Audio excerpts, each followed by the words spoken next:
Dans la vidéo d'aujourd'hui, nous examinerons des histoires de personnes dévorées vivantes en essayant de capturer le selfie parfait avec des animaux sauvages, d'une infirmière s'approchant trop près d'une enceinte de gorille à un homme entraîné dans un habitat de chimpanzés. Mais d'abord, nous commençons par la rencontre rapprochée d'un touriste avec un jaguar qui est allé bien au-delà d'une simple opportunité photo. C'était le 17 août 2015 dans la réserve nationale de Big Cypress, en Floride. L'air d'été était épais et chaud, lourd de l'odeur de la boue et des plantes mouillées. Les insectes bourdonnaient constamment et le son des oiseaux aquatiques lointains résonnait à travers le marais. Des bateaux de tourisme avançaient lentement à travers des canaux étroits, transportant des visiteurs espérant voir des alligators, des hérons et d'autres animaux sauvages. La plupart des jours ici se terminaient sans problème. Ce jour-là, ce ne serait pas le cas. Daniel Floyd avait 34 ans et travaillait comme technicien en imprimante de bureau à Tampa. Il menait une vie tranquille et n'était pas du genre à prendre de grands risques. Son passe-temps favori était la photographie, mais il ne publiait pas ses photos en ligne. Il aimait simplement les garder pour lui. Quand ses deux amis l'ont invité à un week-end de camping, il a pensé que ce serait une bonne façon de se détendre, de prendre de belles photos et de profiter de la nature. Il ne pensait pas au danger. Le groupe a réservé une visite guidée en hydroglisseur à travers l'une des sections plus calmes de la réserve. Le guide leur a promis des vues sur des alligators, des oiseaux échassiers et peut-être même un ours noir s'ils avaient de la chance. L'appareil photo de Daniel ne quittait jamais sa main et à midi, il avait déjà rempli la moitié d'une carte mémoire. Il n'avait pas d'objectif particulier, autre que de ramener des photos qui rendraient le voyage mémorable. Ce qu'aucun d'eux ne savait, c'est qu'un prédateur non natif de cette région se déplaçait dans la zone. Il se déplaçait à travers des eaux peu profondes et sombres, avec des touffes d'herbe et de grands cyprès. L'air était chaud et la lumière du soleil se reflétait à la surface. Cela semblait calme, mais il pouvait encore y avoir du danger. Ce que Daniel et ses amis ne savaient pas, c'est que dans ce même tronçon de marais, un grand prédateur se déplaçait silencieusement depuis des semaines. Les jaguars ne sont pas originaires de la Floride. Ils vivent dans certaines régions d'Amérique centrale et du Sud où ils sont connus pour leur pelage tacheté, leur corpulence et leurs compétences de chasse impressionnantes. Un mâle adulte peut peser plus de 200 livres et possède l'une des morsures les plus puissantes de tous les grands félins capables de broyer des os. Ils chassent en restant cachés et en attaquant par des rafales courtes et soudaines. Celui dans la réserve s'était échappé d'une collection privée à quelques kilomètres de là et avait été aperçu quelques fois par les gardes, mais il s'échappait toujours avant qu'ils ne puissent le capturer. Cet après-midi-là, Daniel et ses amis l'ont vu de leurs propres yeux. Le jaguar était allongé sur une branche basse qui surplombait l'eau, sa tête reposant entre ses pattes. Au début, il ne bougeait pas. Le guide l'a immédiatement identifié et a dit au groupe de rester immobile. L'hydroglisseur flottait à environ 30 pieds de distance, assez près pour qu'ils puissent voir la forme de sa tête et le mouvement de ses flancs lorsqu'il respirait. Les amis de Daniel voulaient qu'il prenne une meilleure photo. Ils lui ont dit que ce serait quelque chose qui vaudrait la peine d'être gardé. Et ils ont ri en l'encourageant. Le guide a répété que les jaguars sont imprévisibles et qu'il faut leur laisser de l'espace. Daniel regarda autour de lui et aperçut un grand tronc de cyprès partiellement dans l'eau et partiellement sur la rive. Depuis l'extrémité du tronc, la vue sur la branche serait claire et dégagée. Avant que le guide ne puisse réagir, Daniel descendit de l'aéroglisseur et s'équilibra sur le tronc. Il tenait son appareil photo dans une main et avançait lentement, observant le jaguar. Ses amis lui rappelèrent d'être rapide avant que l'animal ne bouge. Le jaguar bougea, levant la tête et le regardant. Puis, il descendit de la branche avec des pas lents et lourds et disparut dans les hautes herbes au bord de l'eau. Pendant quelques secondes, Daniel et les autres ne purent le voir. Quand il est réapparu, il était déjà proche. Il a parcouru les derniers pieds dans une ruée rapide et silencieuse et a sauté sur Daniel, le frappant assez fort pour le faire tomber du tronc et dans l'eau peu profonde. Son appareil photo est tombé de sa main. Les mâchoires du jaguar se sont refermées sur son épaule et il a commencé à le tirer vers les herbes coupantes. Les amis de Daniel ont crié et jeté des bâtons et le guide a fait vrombir le moteur de l'hydroglisseur pour faire du bruit. Le jaguar continuait à avancer, le traînant à travers l'eau. La boue tourbillonnait, rendant l'eau trouble. Les jambes de Daniel ont donné un coup de pied pendant un moment avant de disparaître dans les plantes épaisses. Le dos du jaguar s'est brièvement élevé au-dessus de l'herbe, puis a disparu de la vue. Les rangers sont arrivés dans l'heure qui a suivi l'appel à l'aide du guide. Ils ont suivi la piste à travers le marais et ont trouvé des vêtements déchirés, une chaussure et l'appareil photo de Daniel dans l'eau peu profonde. La dernière photo sur la carte mémoire montrait une image floue de la fourrure de l'animal. À une courte distance, ils ont trouvé le corps partiellement recouvert de feuilles et de branches, signe que le jaguar avait l'intention d'y revenir plus tard. Dans les 2 jours suivants, les gardes ont installé des pièges et fermé la zone aux visiteurs. Le jaguar a été aperçu à nouveau à proximité et a été euthanasié pour prévenir d'autres incidents. Il a été confirmé par la suite qu'il s'était échappé d'une propriété privée qui gardait illégalement des animaux exotiques. Le propriétaire a été condamné à une amende mais pas emprisonné. Les funérailles de Daniel à Tampa étaient de petites, avec la famille et quelques amis proches. L'incident n'a pas été largement rapporté et beaucoup de gens n'en ont jamais entendu parler. Pour ceux qui étaient de présents, la vision du jaguar partant avec Daniel est restée dans leur mémoire. La vie dans la réserve est revenue à la normale, bateaux de tourisme, oiseaux au-dessus de l'eau et le bourdonnement constant des insectes. Mais pour ceux qui savaient ce qui s'était passé, c'était un rappel que le danger peut être proche, même dans un endroit qui semble calme. Après que le jaguar a été euthanasié, le danger s'est déplacé des marais de Floride vers un zoo tranquille, au Nebraska, où une photo rapprochée avec un gorille s'est terminée en tragédie. C'était le 22 avril 2016 au zoo Henry Doorly d'Omaha, dans le Nebraska. Le temps était doux et le ciel dégagé. Il y avait moins de visiteurs que lors des week-ends chargés, donc les allées semblaient dégagées. Les familles se déplaçaient lentement le long des chemins ombragés, poussant des poussettes ou s'arrêtant pour regarder les expositions. Quelques petits groupes scolaires étaient dispersés, lisant des panneaux et prenant des photos rapides. Les sons étaient un mélange de conversations discrètes, du frottement des pieds sur le trottoir et des appels d'oiseaux lointains provenant d'autres parties du zoo. Près de l'enclos des gorilles, rien ne semblait inhabituel. Parmi les visiteurs se trouvait Asha Nageri, âgée de 29 ans, qui vivait à Des Moines, Iowa. Originaire du Kenya, elle étudiait pour devenir infirmière. Ses camarades de classe la décrivaient comme calme, amicale et patiente. Elle aimait prendre son temps pour explorer de nouveaux endroits et gardait souvent des albums photos sur son téléphone de ses voyages et sorties. Elle n'avait jamais vu de primate de près auparavant, mais elle disait souvent qu'elle le voulait. Lorsque son programme de soins infirmiers a organisé un voyage de week-end à Omaha, elle a rejoint pour une courte pause des études et du travail clinique. Asha considérait la photographie comme une partie de sa routine partout où elle voyageait. Elle aimait capturer des souvenirs, mais n'était pas quelqu'un qui prenait de grands risques pour obtenir une photo. Le zoo, avec ses clôtures et enclos, semblait sûr. L'idée que quelque chose à l'intérieur puisse l'atteindre ne semblait pas probable. Alors que son groupe parcourait les expositions, elle regardait avec son téléphone à la main, s'arrêtant de temps en temps pour prendre des photos. L'enclos des gorilles était l'un des plus grands habitats de primates du zoo. Il avait des zones herbeuses ouvertes, des structures d'escalade et des cordes entre de hauts poteaux. Un large fossé s'étendait devant la barrière de vision, servant de barrière entre les animaux et les visiteurs. Au-delà du fossé, des arbustes et des arbres offraient de l'ombre où les gorilles pouvaient se reposer à l'abri des regards. L'aménagement était suffisamment ouvert pour que les gens puissent voir les animaux clairement sans mur de verre entre eux. Ce jour-là, c'était calme près de la rambarde, avec seulement de doux murmures de fond provenant des autres visiteurs.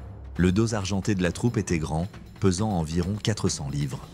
Les mâles adultes de cette taille peuvent parcourir de courtes distances rapidement jusqu'à 20 miles par heure et leur force est plusieurs fois supérieure à celle d'une personne. Dans la nature, ils défendent leur groupe en chargeant pour intimider ou s'ils sont provoqués en établissant un contact physique. Leurs mâchoires et leurs dents sont capables de causer des blessures graves en quelques secondes. Le groupe d'achat s'est arrêté à la barrière lorsqu'ils ont remarqué le dos argenté se reposant près de la partie la plus étroite du fossé, jetant de temps en temps un coup d'œil vers les visiteurs. Un panneau affiché à la barrière rappelait aux invités de rester en arrière et d'éviter de se pencher. Asha s'est avancée, s'accroupissant légèrement pour cadrer à la fois elle-même et le gorille dans un selfie. Elle s'est penchée en avant pour obtenir un meilleur angle, tenant son téléphone juste au-dessus de la barrière. L'un des membres du personnel du zoo à proximité a rappelé à Asha de reculer. Elle s'est arrêtée, a jeté un coup d'œil à son téléphone et s'est légèrement déplacée pour cadrer sa photo. Ses camarades de classe se tenaient à une courte distance, parlant entre eux et ne sentant aucun danger. Asha s'est penchée à nouveau, un peu plus loin cette fois. Dans ce bref instant, son équilibre a cédé et elle a basculé en avant, glissant par-dessus la barrière et dans l'enclos. Les visiteurs à proximité ont poussé des cris de surprise, certains appelant à l'aide. Asha a atterri lourdement sur le bord herbeux près du fossé. L'impact l'a laissé désorientée, luttant pour bouger. Le dos argenté, attiré par le bruit et le mouvement soudain, se leva. Son corps se tendit et il se dirigea rapidement vers elle. Avant qu'elle ne puisse se lever, il frappa des deux mains, la plaquant au sol. Des témoins l'ont vu lui saisir le haut du bras et mordre fortement. Il a mordu à nouveau sur le côté de son cou. La force a causé des blessures profondes immédiatement. Il l'a traîné sur plusieurs pieds avant de s'arrêter, la maintenant toujours au sol. Deux jeunes gorilles se sont dirigés vers le fossé, émettant de courtes vocalisations et faisant les 100 pas. Le dos argenté gardait son attention sur Asha, sa posture la bloquant des autres. Le personnel du zoo a réagi rapidement. Des bruits forts et des détonations d'un canon à haute pression ont été utilisés pour repousser les gorilles. Le dos argenté l'a relâché après plusieurs instants et a battu en retraite à travers le fossé. D'autres membres du personnel sont intervenus, l'éloignant du bord et commençant les premiers secours. Les blessures d'Asha étaient des graves.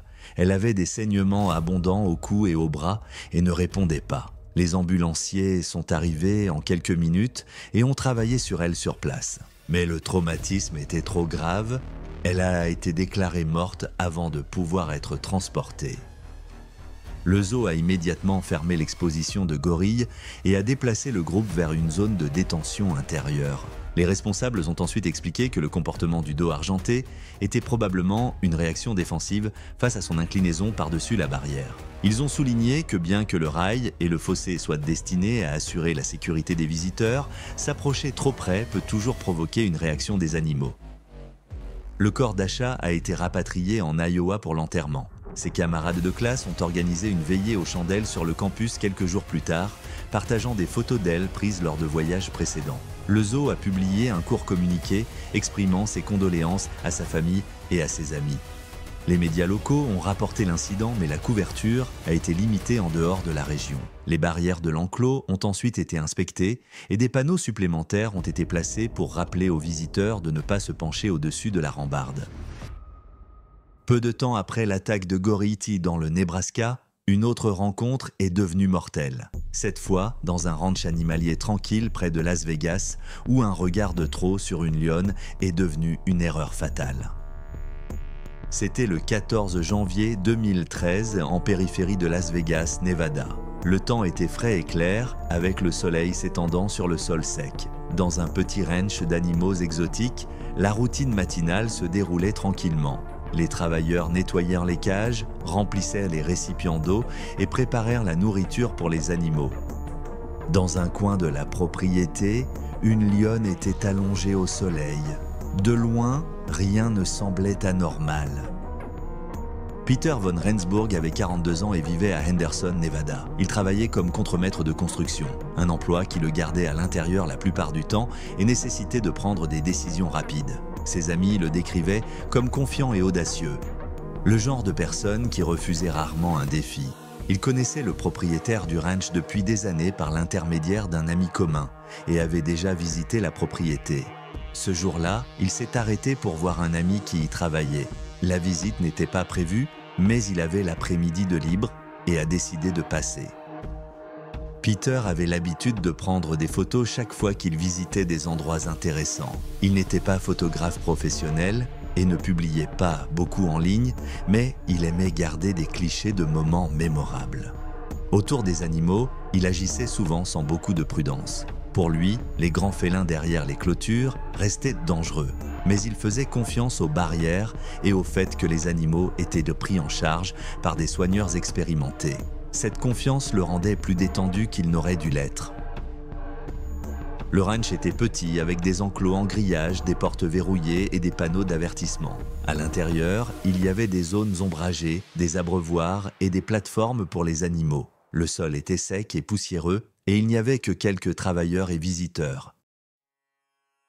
La lionne dans cet enclos pesait près de 300 livres. Les lions sont des prédateurs puissants, capables de courir à grande vitesse sur de courtes distances et de donner une morsure suffisamment forte pour écraser les os. La méthode d'attaque d'un lion implique généralement de déséquilibrer sa proie, puis de mordre la gorge ou le cou pour la neutraliser. Cette lionne était habituée à la présence de personnes à proximité parce qu'elle avait été nourrie à la main pendant une partie de sa vie. Mais cette familiarité ne la rendait pas apprivoisée. Ses instincts étaient assez toujours intacts et la clôture était sa seule barrière avec ceux de l'extérieur. Peter marchait lentement le long de la clôture, jetant un coup d'œil aux différentes parties de l'enclos. La lionne était allongée au soleil de l'autre côté, son corps étendu et sa queue remuant de temps en temps. Il continua à marcher jusqu'à atteindre la section où le coin inférieur de la clôture en maille de chêne était relevé. Le métal était décoloré par endroits, peut-être à cause des années de soleil et de pluie, et le fil semblait légèrement déformé comme si l'animal s'était appuyé contre auparavant. L'ouverture n'était pas grande, mais elle était suffisamment large pour qu'un animal déterminé puisse passer. Il s'arrêta là, s'accroupissant pour obtenir un angle plus clair pour son téléphone. De cette position, il avait une vue dégagée sur la lionne. Elle leva la tête, les yeux fixés sur lui. Un travailleur qui marchait à proximité a remarqué où se tenait Peter et lui a demandé de reculer de la clôture. Peter est resté où il était, faisant de petits ajustements à son téléphone pour cadrer une autre photo. La lionne déplaça son poids et se roula légèrement sur le ventre. Ses oreilles se plaquèrent contre sa tête et son corps s'abaissa vers le sol. Elle commença à se diriger vers lui, lentement d'abord, ses pas presque silencieux sur la terre battue. Lorsqu'elle réduisit la distance à seulement quelques pieds de la clôture, son mouvement changea. Elle baissa la tête et avança son corps, poussant à travers la section pliée en un seul mouvement rapide. Elle atteignit Peter avant qu'il ne puisse réagir, le renversant au sol. Ses pattes avant s'abattirent lourdement sur sa poitrine et son épaule, tandis que ses dents se refermèrent sur sa cuisse. La morsure était profonde et forte, et le sang apparut presque immédiatement. Peter essaya de repousser ses pattes avant, mais elle lâcha sa cuisse et mordit le côté de son cou. Des témoins ont dit plus tard qu'elle a donné 2 secousses brèves avant de rester immobile. Ses mâchoires se sont verrouillées en place. 2 ouvriers qui se trouvaient à proximité ont couru pour prendre des extincteurs dans une zone de stockage. Ils ont pulvérisé des jets de produits chimiques blancs vers le visage de la lionne. Elle s'arrêta, recula de quelques pas puis se retourna et se glissa à nouveau par la même ouverture dans la clôture. Les travailleurs tirèrent Peter à plusieurs pieds de l'ouverture. Ses blessures étaient graves, avec une forte hémorragie au cou et à la jambe, et il ne respirait pas. Les secours furent appelés immédiatement, mais il était clair que les dommages avaient été fatals. Les services d'urgence ont été appelés immédiatement, mais lorsque les ambulanciers sont arrivés, il n'y avait rien qu'ils pouvaient faire. Peter a été déclaré mort sur les lieux. Le bureau du shérif a recueilli les déclarations des travailleurs et des quelques autres personnes présentes. Ils ont confirmé que la section de clôture pliée était là depuis au moins plusieurs jours. Personne ne l'avait signalé comme un risque sérieux jusqu'à ce que l'attaque se produise. Le ranch a fermé aux visiteurs pour le reste de la semaine. Les travailleurs ont réparé la clôture endommagée et vérifié toutes les autres enceintes pour détecter des faiblesses. L'USDA a ouvert une enquête discrète sur les normes de sécurité de l'installation, mais aucune déclaration publique n'a été faite au-delà de la confirmation que l'attaque avait eu lieu. Les funérailles de Peter ont eu lieu quelques jours plus tard à Henderson.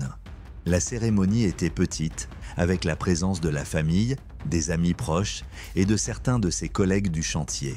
Une courte nécrologie a été publiée dans le journal local.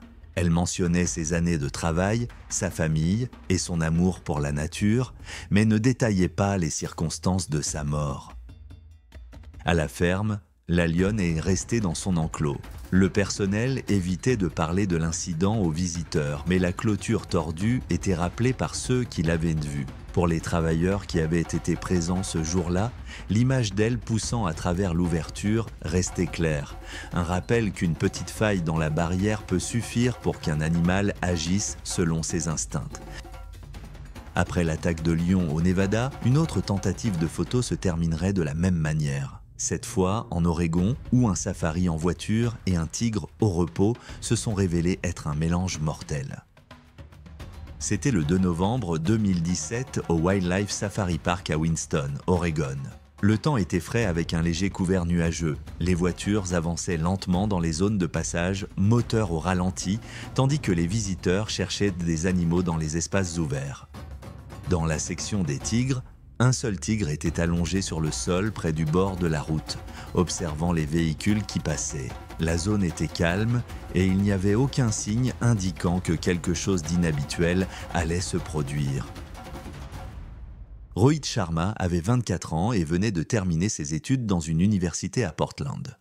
Il travaillait à temps partiel tout en cherchant un emploi à temps plein. En dehors du travail, il faisait souvent de courtes excursions d'une journée avec des amis et des collègues. La photographie était l'un de ses passe-temps. Il aimait prendre des gros plans de la faune et de la nature. Ses photos étaient organisées dans des albums sur son ordinateur et son téléphone, et il en ajoutait de nouvelles après chaque excursion. Cette visite au parc était censée être un après-midi détendu avec 2 collègues, une pause dans la routine et une occasion de prendre quelques nouvelles photos. Le groupe est entré dans la section des tigres en milieu d'après-midi. Il suivait une autre voiture à un rythme lent le long de la route.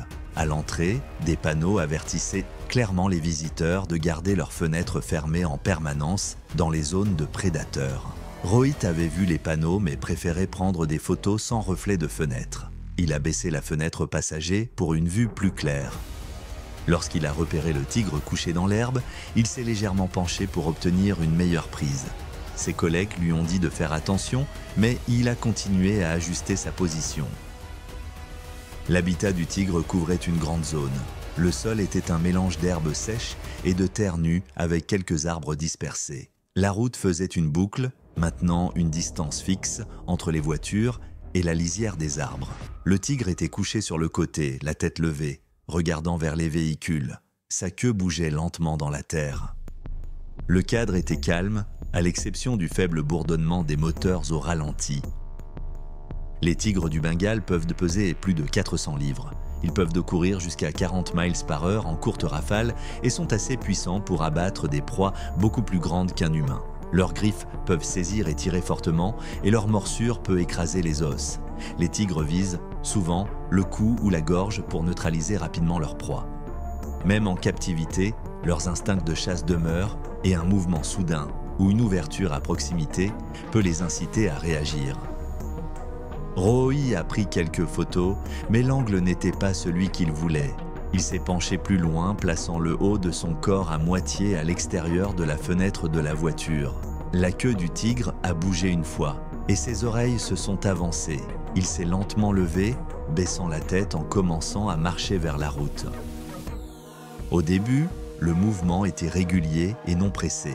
Puis, dans un élan soudain, le tigre s'est mis à courir. Son corps restait près du sol et ses longues foulées couvraient rapidement l'espace ouvert. Rohit commença à se retirer à l'intérieur du véhicule, mais le tigre atteignit le bord de la route avant qu'il ne puisse rentrer complètement.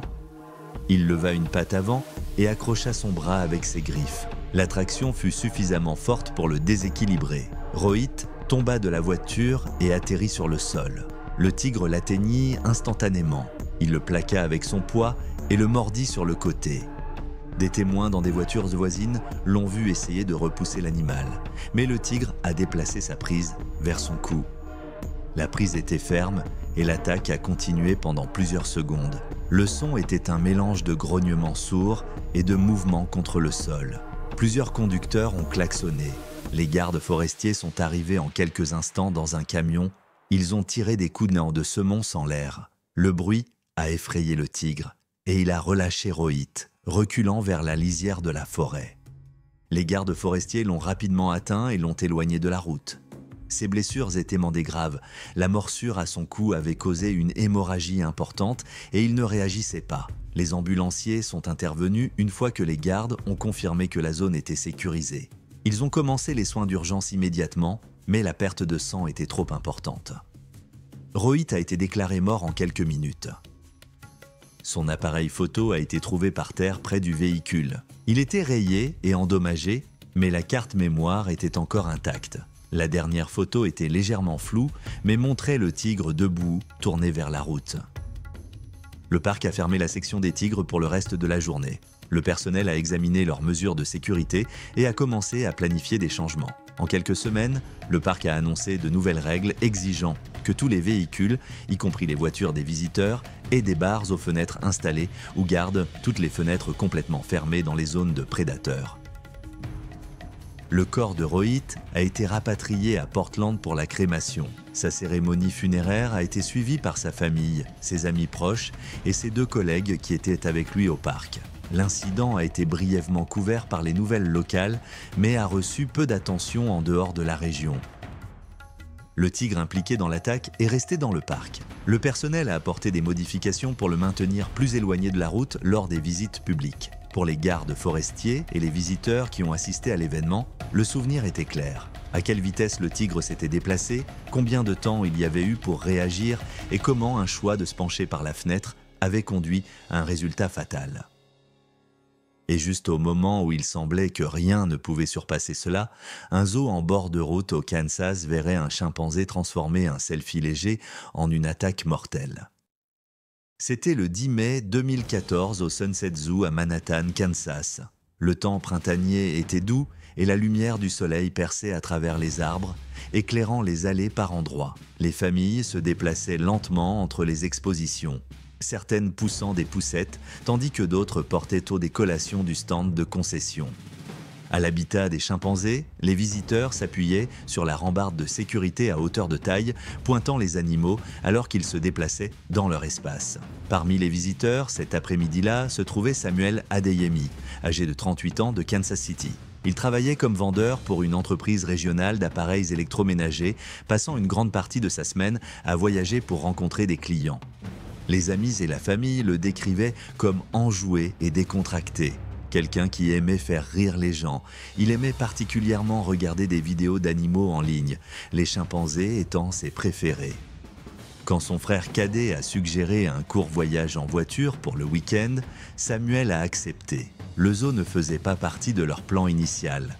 Mais quand ils ont vu un panneau sur le chemin de la ville, ils ont décidé de s'arrêter avant le dîner. Les frères se déplaçaient à un rythme détendu à travers le parc, s'arrêtant à l'exposition des petites carnivores avant de suivre un chemin courbé vers la zone des chimpanzés. Le frère de Samuel pointa du doigt l'endroit où quelques personnes étaient rassemblées près de la rambarde. Les sons des chimpanzés se faisaient entendre faiblement le long du chemin. Des cris rapides et aigus se mêlaient au bruissement des mouvements à l'intérieur de l'enclos. Alors qu'il s'approchait, Samuel sortit son téléphone déjà en mode caméra. L'habitat des chimpanzés avait des arbres, des structures d'escalade et des cordes attachées entre des poteaux. Le sol était un mélange de terre, d'herbe et de paille. Une tranchée peu profonde et un mur de béton bas séparaient les ombres, tandis que d'autres grimpaient ou se toilettaient mutuellement. Le plus grand mâle était assis près de l'avant, observant les gens à la rambarde.